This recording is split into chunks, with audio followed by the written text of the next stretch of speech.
Alright guys, this worksheet is entitled Platypus, so turn to your platypus. We're going to go through it pretty quick because I think the memory card might be about to run low. Doesn't give me any warning, so let's look. What is the surface area of the prism? That can be formed by the net shown below. Alright, surface area. What a net is, it's like a box. If you break apart a box and you lay it flat, you're going to get this, right? So you can fold up these sides. This could become the top, right? So you fold it up, and then you got the top that goes like that. Fold up these sides, fold up that side, it becomes a box. Surface area of a box is just the area of every face. So everything you're seeing here is a face. So let's just figure out the area of each of these and add them up. So how do you figure out the area of this? Well, this is going to be 3.5 times 2, which is 7. Okay. Now this one is going to be kind of difficult because these two don't look like they're the same, but they are. Now, if this folds up into a rectangular prism, this length will equal that length if they fold it up, okay? It makes it kind of difficult, but if this is 4, this one's 4. So be careful here, this is 3.5, right? So this is 3.5. So 3.5 times 4 is going to be 14. Now let's figure out this. This is 2. This is 3.5, so 2 times 3.5 is also 7, okay? These are also going to be 3.5 because they're going to go up. So these will be the same. So 3.5 times 2 is 7. 3.5 times 2 is 7. This one is 4 times 3.5, which is 14. So add them up. 7, 7, 7, and 7. 7 times 4 is 28. Add them up if you want in your calculator. Add up all these numbers. You're going to get 28 plus 28, right, which is going to be 56.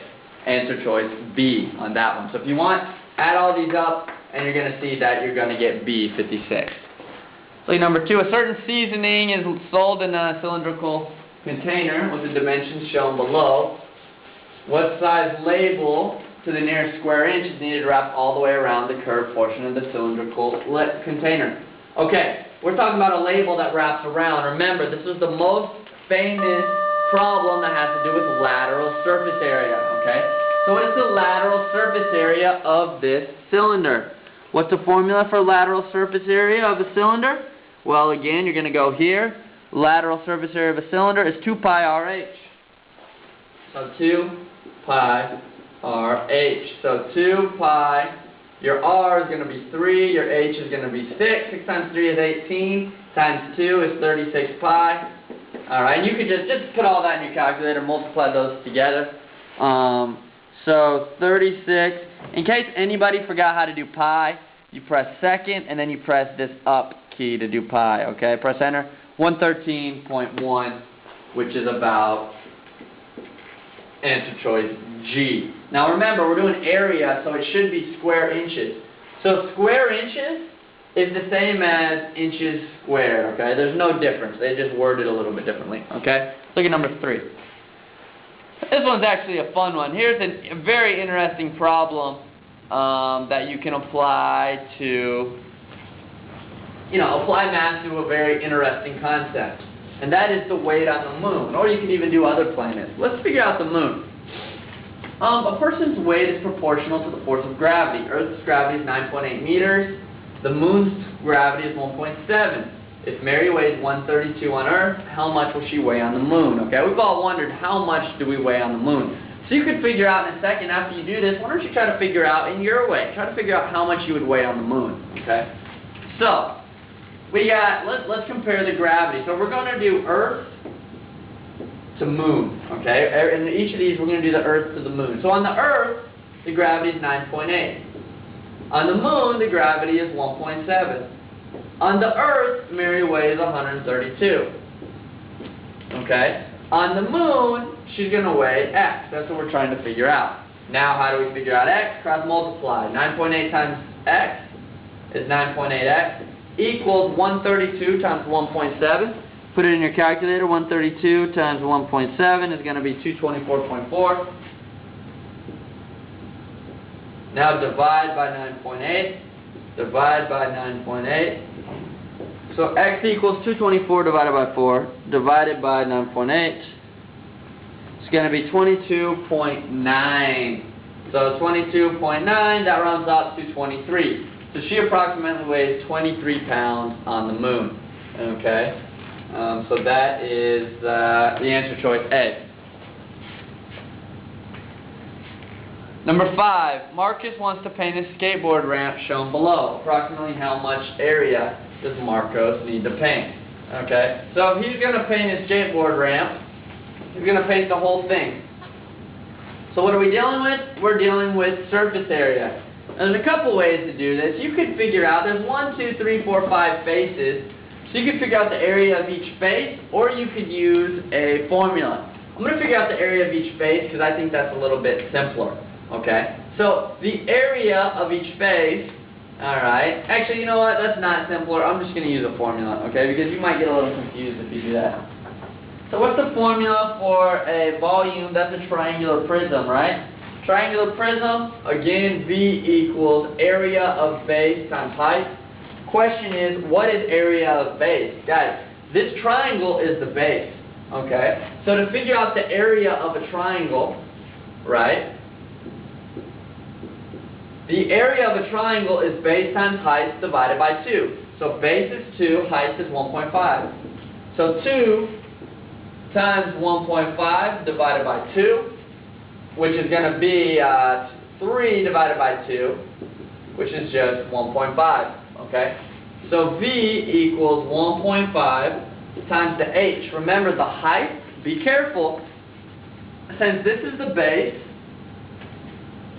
this is the other, this is the top, right?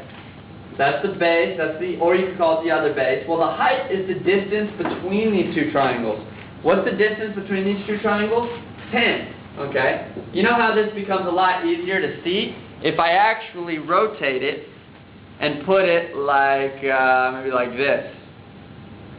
Now it becomes a little bit easier to see the base and the height, okay? So you can always rotate your paper because obviously the surface area is not going to change if you just rotate a figure. Alright, now I'm upside down. Alright, so now to find it again, kind of takes some, not so easy to move this thing around. So 1.5 times 10. Ah! What am I doing? I'm finding volume. I want to find surface area. Gosh dang it. Well, I think we need that for surface area. Let's see the formula for surface area. Well, at least we found the volume in case you're interested. It's going to be 15 feet cubed. But let's find the surface area. Formula for surface area of a prism, pH plus 2V. Good thing is we already have H, we already have V, we just need P. Well, this is 2, this is 1.5, this is 2.5. So the perimeter, remember P is perimeter of the base, is going to be 1.5 and 2.5, which is 4, plus 2 is 6. So surface area equals 6, right, times our H, which we know is 10, plus 2 times 1.5. Add them up, equals 60 plus 3, which is going to be 63 feet squared, the room area. Answer choice is thus going to be A. Okay? Keep it moving. Number 5 is simple, guys. What is the median of the following data set? To do this, you're going to have to put these in order from least to greatest. Okay? So what's the least? We're going to go 4. Then we got 1, 2, 3, 5. 1, 2, 3, 5. Then we have 2 6s. Then we have 1 7, 1 8, and 1 18. I like to cross out to make sure I write everything. So now we got 1, 2, 3, 4, 5, 6, 7, 8, 9. Okay, so we're trying to figure out the middle term. We got 4 there, 4 there. The middle term is 6. Remember, the median is the middle term. So therefore, our answer is going to be A, 6. Last thing, Teddy's Trading Card ran a special sale on Saturday. Teddy exchanged 3 new baseball cards for 20 old ones. On that day, how many would you receive if you turned in 180? Okay, so we're going new to old. New to old is 3 to 20. We're trying to figure out how many new would we get X for 180. How do you figure that out? Cross multiply. 180 times 3, if you do it on your calculator, is going to be 540 equals 20x. Divide by